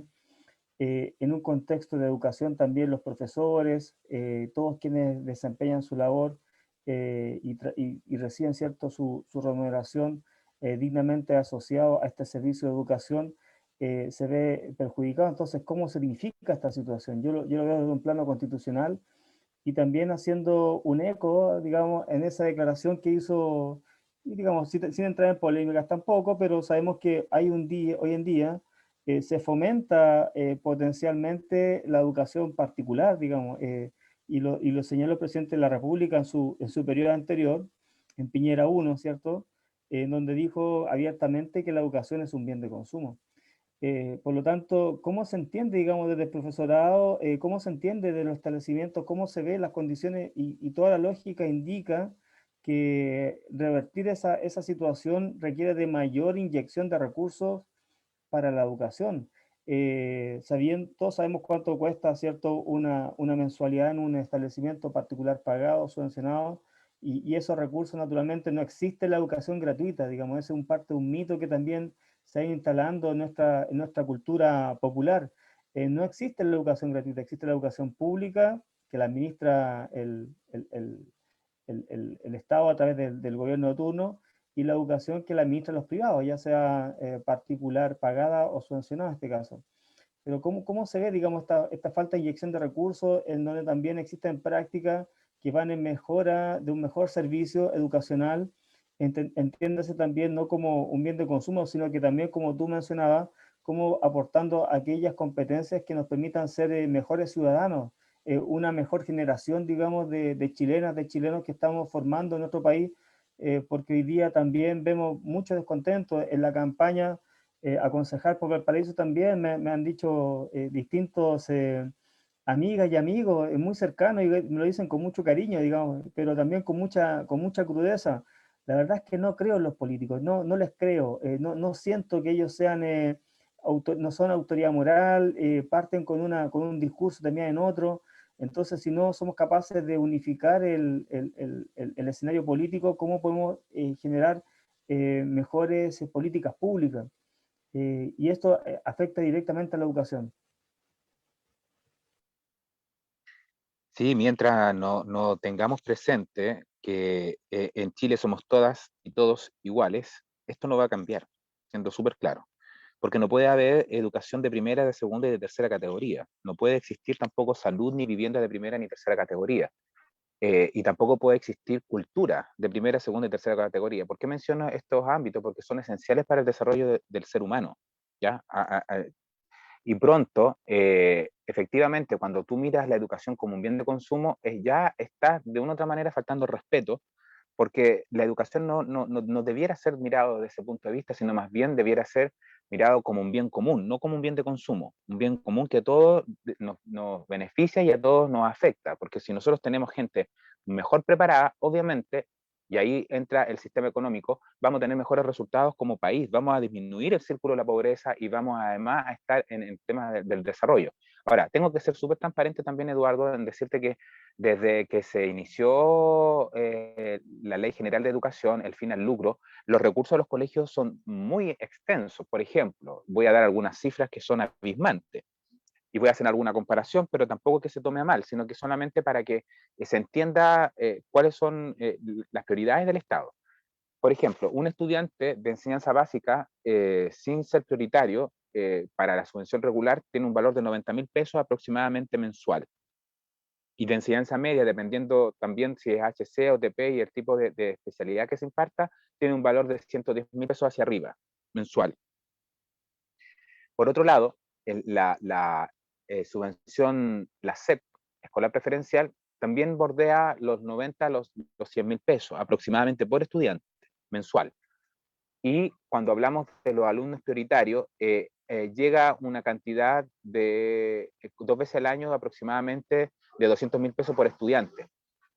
Y los recursos hoy día son mucho más amplios que antes, porque antes no teníamos nosotros este tipo de insumos. Entiende tú que, por ejemplo, en la escuela se le entrega a todos los estudiantes, hay una política asistencialista, se le entrega desde el uniforme, desde los útiles escolares, el transporte, todo, para que el estudiante pueda desarrollar de una u otra manera estas habilidades que conversamos que al principio, que son para el siglo XXI. Pero también es importante indicar que el gremio de los profesores, al profesorado más bien dicho, no se le ha entregado las herramientas. Cuando hablo de herramientas me refiero a las competencias, al perfeccionamiento para estar frente a cursos.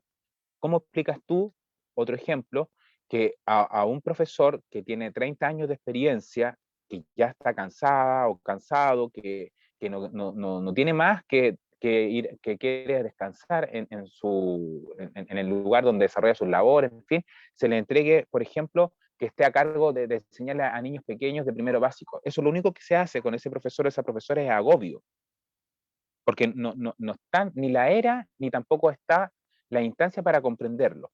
Ahora, di una cifra, ¿cierto?, relacionada con los estudiantes. Fíjate que cada persona que está privada de libertad tiene un valor aproximado de 300 a 500.000 pesos mensuales. Otra cifra importante de los menores que están en el Sename o que pertenecen a estas instituciones que dependen o dependían del Ministerio de Justicia y que ahora se creó otra institución, tiene un valor mucho más alto. Si nosotros consideramos todo el dinero que se destina para esto, perfectamente, y esto es una idea loca, enferma, perfectamente el Estado podría pagarle a cada madre para que se quede en su casa y no tenga que salir a trabajar y tener un sueldo digno y preocuparse de estar al pendiente de los hijos, que eso es una responsabilidad. Pero como el Estado no lo hace, entiendo y comprendo perfectamente, se tiene que salir a buscar el cómo sustentar y cómo sostener el hogar.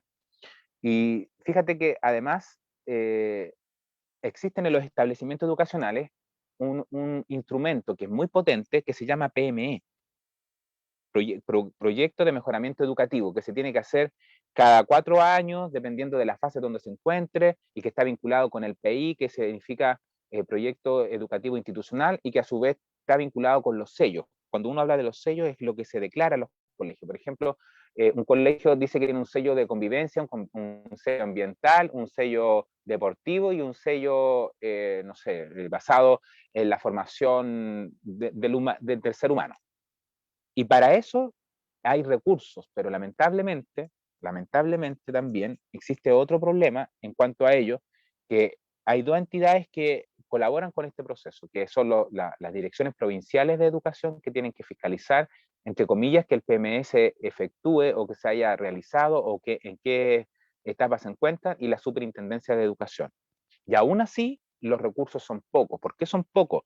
Porque a medida que pasa el tiempo van surgiendo otro tipo de necesidades y esas necesidades no están cubiertas, como por ejemplo, cuando un colegio aumenta la matrícula, voy a hablar específicamente del caso del Liceo Técnico de Valparaíso, que hasta el año 2014 tenían 400 estudiantes y el año pasado tenían una matrícula cercana a los 2.000 estudiantes. Ese establecimiento, de una u otra forma, la infraestructura no da para atender toda esa cantidad de estudiantes. ¿Cómo lo hacemos ahora, por ejemplo, en tiempos de pandemia? ¿Cómo lo hacemos ahora en cuanto a que los chicos puedan recibir efectivamente de mejor manera el servicio educativo? Entendamos que también el Liceo Técnico tiene educación de adultos. Entonces, los recursos no son suficientes y tampoco está bien, digamos, distribuido, porque de una u otra manera a los profesores no se nos entregan, como dije antes, las herramientas en cuanto a la parte del desarrollo profesional docente. Porque si a mí me asignan los niveles, no sé, de tercero y cuarto, debieran antes o un año o a mitad de año prepararnos para que nosotros podamos atender a ese público, a esos estudiantes. Porque depende de la cantidad de horas que estén disponibles, es lo que a ti te asignan. Y si tú eres titular, te tienen que de una u otra manera colocar con las 38 horas frente a curso, porque tienen que cubrir lo que es el contrato. Entonces, la verdad es que el tema de educación es bastante extenso, y el tema de educación da no solamente para un conversatorio, sino que para otros más, y hay antecedentes que la ciudadanía no conoce. Hay antecedentes, por ejemplo, que en el caso de los profesores, a raíz de esta realidad que estamos viviendo actualmente, cuando volvamos de manera presencial, de una u otra manera debiera ser que solamente nosotros realicemos las clases en los establecimientos, y los demás podamos desarrollar nuestras labores en los hogares, y así compartir también con nuestras familias, así preocuparnos también de nuestro entorno, porque el profesor tiene una labor, digamos, 24/7, porque no solamente es entregar los contenidos, hay que planificar, y hay que planificar en función de los estándares de calidad, de los indicadores, de los criterios de evaluación. Hay que además evaluar, y tú no puedes evaluar de manera de igual condición a todos los estudiantes, sino que tiene que ser basado en cada alumno de acuerdo a la realidad. Por eso hablé antes del PIE. Por otro lado, también no te entregan a ti ninguna posibilidad de apoyo y acompañamiento, sino que todo se hace de forma autodidacta y de manera, digamos, del compromiso que se tiene por la educación. Entonces, la verdad es que también hay que, las políticas públicas tienen que mejorar, y tenemos toda la posibilidad de cambiar eso, Eduardo. Y esto se Una puede hacer consulta, el 11 de abril, no solamente con elegir. ¿Mm? no, justamente en ese sentido Sí, cuéntame. parece que justo a lo mismo, porque ¿cómo participan también los centros generales de padres y apoderados? Por ejemplo, ¿hay alguna fórmula en la cual también puedan ser escuchados para diseñar algún plan? Tú señalabas, por ejemplo, estos sellos que tienen los establecimientos basados, por ejemplo, en competencias, no sé, científicas, deportivas, artísticas, culturales. ¿Cómo se vincula también los apoderados? ¿Existe participación de los apoderados en justamente ver los programas y los proyectos educativos de los establecimientos, o esto es, digamos, digamos, que se corta entre cuatro paredes? A ver, para la tele, no, para la tele, según la normativa, todos los procesos son participativos, participan todos los estamentos de una unidad educativa o comunidad educativa. Pero la realidad que no es así, porque es cosa de ver lo que ocurre cuando hay reunión de apoderados. Imagínate presencial, no van más de un porcentaje, digamos, significativo para que esto se lleve a cabo. Y de hecho, las reuniones de apoderados, la mayoría de los colegios ha optado por llevar pautas, por entregar información, por también hacer participar a los apoderados, pero la cultura de participación de parte de los apoderados no está, primero que todo. Segundo, hay un grupo también de personas que les gusta estar involucrados en el proceso, pero los colegios lo miran a mal, lo miran como que déjenme la tarea a mí, yo soy el encargado, yo tengo que ver, y no son capaces de integrar a los apoderados. Y no es porque los apoderados quieran ser, digamos, más de meterse en lo que no les corresponde, porque yo al contrario pienso que en esto tenemos que participar todos.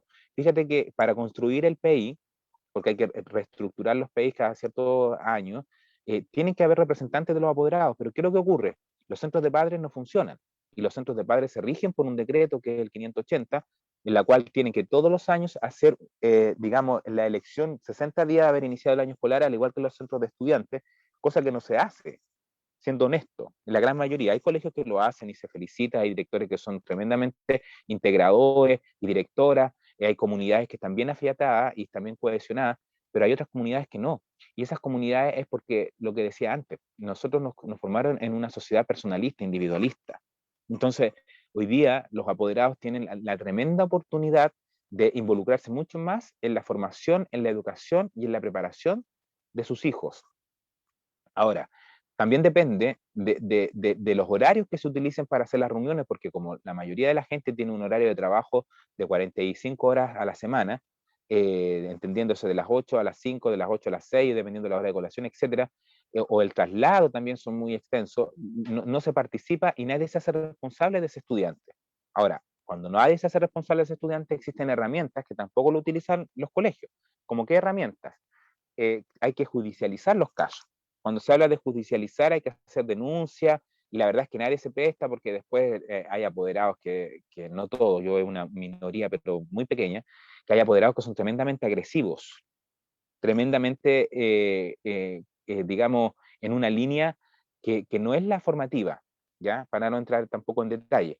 Y justamente ahora, a raíz de lo que ocurrió el 25 de octubre, con esta, digamos, participación masiva para que todas y todos los chilenos dijimos, porque yo me sumo, yo estuve en el apruebo, de cambiar la constitución y el 11 de abril es la gran oportunidad, no solamente para la elección de alcaldes, concejales y gobernadores, que es muy importante porque la entidad local y cómo nosotros podemos hacer que nuestra, digamos, comuna, nuestra región cambie, sino que también está el proceso de la constitución. Y en la constitución podemos mejorar y podemos llevar a efecto que se cumpla lo que es la equidad y la igualdad y cambiar también este paradigma que tanto cuesta ver, ¿me entiendes? Y es por eso que también hago un llamado, que la gente participe, asista a votar, que tenga información, que se preocupe de conocer quiénes son las y los candidatos, que entiendan cuáles son las propuestas, cómo además yo puedo aportar como ciudadano a esas propuestas. Fíjate que en los consejos municipales, a propósito de tu candidatura como concejal por Valparaíso, la cual destaco como persona, como también informático, como porteño y como ser que quiere un Valparaíso mejor, en el Consejo Municipal las personas podemos pedir audiencias públicas. Y esas audiencias públicas no se pueden negar, al igual que en el Congreso, también se pueden solicitar y al igual que en el gobierno regional.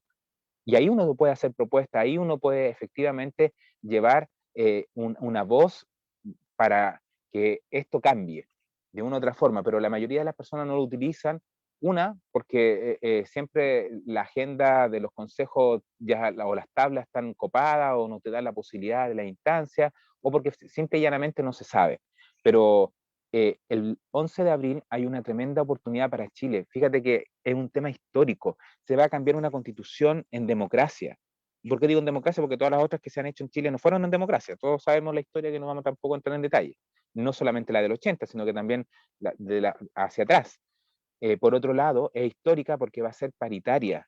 Va a haber una participación de igualdad en cuanto a la parte de género, que tanto se ha luchado, que tanto se ha querido. Y en esto los estudiantes lo entienden súper bien. Los estudiantes lo tienen mucho mejor internalizado que nosotros en cuanto al tema de la igualdad de las personas. Así es que agradezco tu pregunta y creo que es muy importante reforzar y hacer el llamado a que todos los mayores de 18 años puedan estar presentes el 11 de abril en las elecciones. No importa que sea una tremenda papeleta, pero preocupémonos de informarnos. Sí, bueno, muy interesante lo que tú señalas, porque en verdad toda política pública está dentro de un marco más amplio que lo gobierna, ¿cierto? Las políticas de un gobierno están dentro del marco de la Constitución, las políticas públicas municipales están dentro de la Ley Orgánica de Municipalidades, incluso aquellas que están dentro de esta corporación municipal, ¿cierto? De Valparaíso, que es una corporación de derecho privado con fin público. Y digamos, hay una normativa que nos gobierna, esa es la realidad. Por lo tanto, cambiar este marco es fundamental este día 11 de abril. Bueno, ya se aprobó, digamos, también me sumo a ese hito histórico que va a quedar naturalmente plasmado para las próximas generaciones que un 80% aproximadamente de chilenas y chilenos dijimos apruebo una nueva constitución. Y en ese sentido ahora viene un proceso constituyente que ya está encaminado.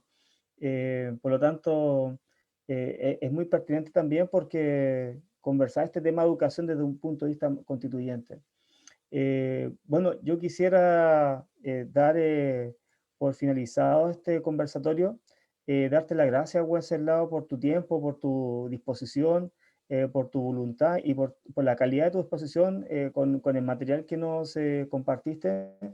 Creo que la educación pública es un derecho fundamental, digamos, la educación es un derecho fundamental de las personas, inherente, así como la salud, también como el trabajo, la vivienda, y esto también debería quedar plasmado en la Constitución, y también cómo nos disponemos a trabajar en conjunto, de orden mancomunado, haciendo un llamado también a las personas de buena voluntad que quieran sumarse a este trabajo de dignificar también la vida humana en nuestra ciudadanía, en nuestra población, que hoy día también está muy precarizada sus condiciones por producto de la pandemia y el estallido social, pero si no, también sería por este modelo económico que hoy día nos gobierna. Así es que muchas gracias, Wenceslao, y también aprovecho de invitarlo a nuestro nuevo encuentro porteño, hasta el próximo encuentro porteño de este día sábado, 27 de febrero, junto al candidato constituyente Raúl Figueroa. Así que, Wenceslao, muchas gracias. Te dejo la palabra por si quieres también despedir a nuestra audiencia. Sí, en primer lugar, Eduardo, agradecer y felicitarte por esta iniciativa, porque es una manera de acercarse a las personas, más en estos tiempos, y con temas que afectan, ¿ya? Porque si nosotros nos vamos a poner a pensar, por ejemplo, cuánto armamento más compramos para el país, según las declaraciones que hicieron ahora para detener lo que está pasando en la Araucanía, creo que no es relevante. Pero sí es relevante conversar acerca de lo que pasa en educación, porque la educación hace cambiar la historia, la educación hace cambiar las generaciones, la educación te hace tener un confort y una calidad de vida. Y yo soy profesor porque tuve la gran suerte de estudiar en colegios públicos. Yo estudié, en primer lugar, tuve en el jardín en Placeres, luego estudié en la escuela Ernesto Quiroz Weber, de ahí que estudié la desaparecida Escuela Japón, que a mí me tocó defender la Escuela Japón en el segundo sector de Playa Ancha, cuando fui parte del directorio de la corporación por haber sido presidente de la Unión Comunal de Juntas de Vecinos de Valparaíso. Por otro lado, estudié en el Instituto Marítimo Valparaíso, que es público, y estudié en la Universidad de Playa Ancha, que es pública. Fíjate que yo estudié siempre con becas. ¿Y todo por qué? Porque tuve buenas notas, tuve buenas calificaciones y tuve una familia que mis padres, siendo de humildes, muy humildes, siempre se preocuparon de que nosotros cumpliéramos con nuestra obligación, que era estudiar. Y se lo agradezco enormemente, enormemente. ¿Y por qué soy profesor? Porque tuve muy buenos profesores, tuve profesores normalistas, yo en la escuela básica, en la cual me saco el sombrero y aprendí muchísimo de ellos. Y en la enseñanza media tuve excelentes profesores que somos colegas actualmente de algunos. Durante estos 17 años, además, he compartido con varios de ellos. Y creo que esto no se puede agotar en esta instancia. Y te pido que tú, como candidato a concejal, y las personas que están viendo, escuchando y que luego van a ver la retransmisión, pensemos un poquito más cuánto es el aporte que podemos hacer nosotros como ciudadanos.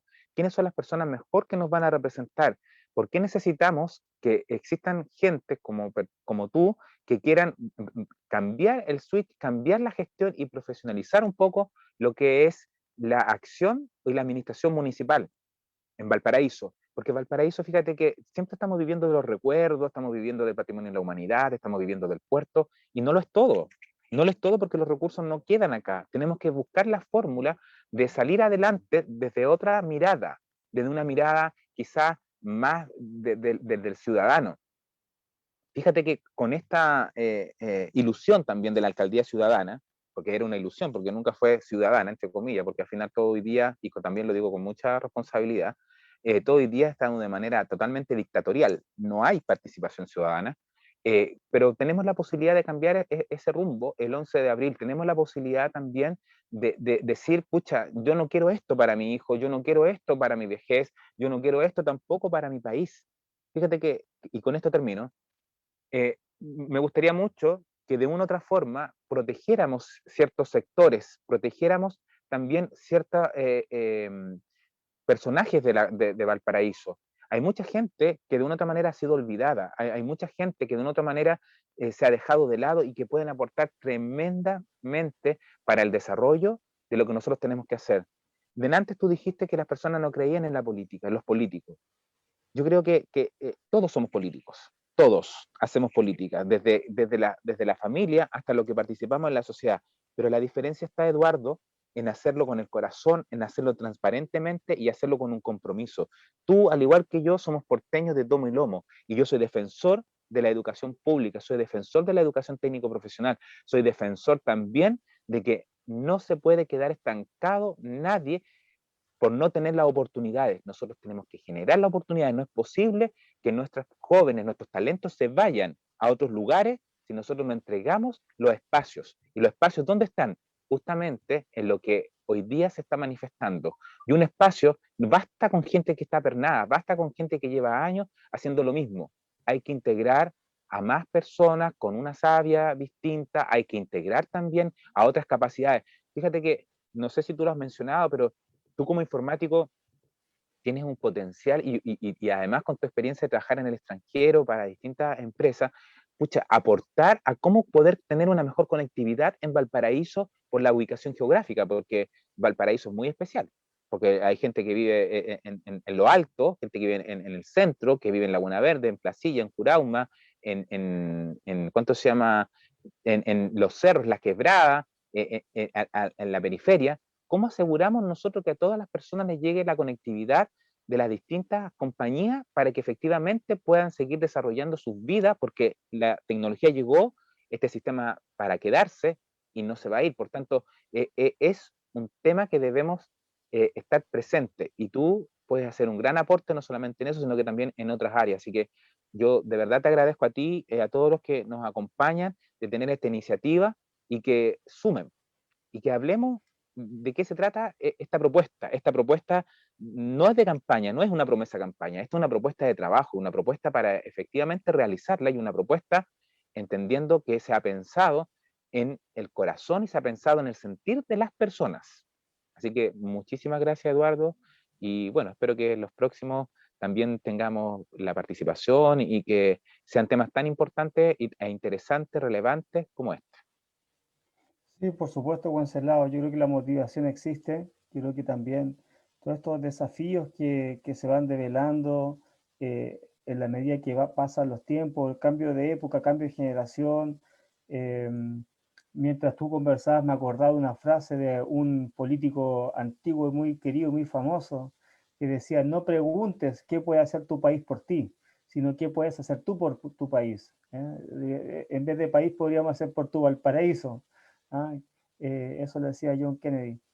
Y es verdad, digamos, yo creo que también hay que hacer un llamado a la ciudadanía, a todas las familias, a las personas, digamos, que hoy día, a todos los habitantes, quienes habitamos este territorio, en esta ciudad tan linda, que también hay que cambiar un poco, hacer un saumerio tal vez, ¿ah? Hacer una suerte de cierto, de volver a lo natural, volver un poco más a lo esencial que tiene que ver con recuperar una ciudad de buen vivir, para vivir bien, en el trabajo, en la educación, en la salud, en el barrio que tú deseas también, que también algunas costumbres que hay que ir mejorando, quizás, y desde el municipio también, por ejemplo, propender la conectividad de Internet, o de lo mismo también generar algún tipo de ordenanzas que nos permitan regular el territorio.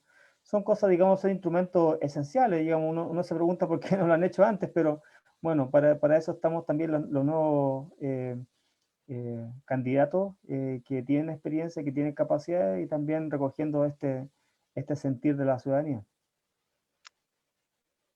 Muchas gracias, Así Eduardo, de que, verdad, a ti y a todos y todas. muy bien, pues muchas gracias y bueno, nos despedimos de este conversatorio y nos vemos en el próximo Encuentro Porteño. Que esté muy bien, buenas noches. Buenas noches.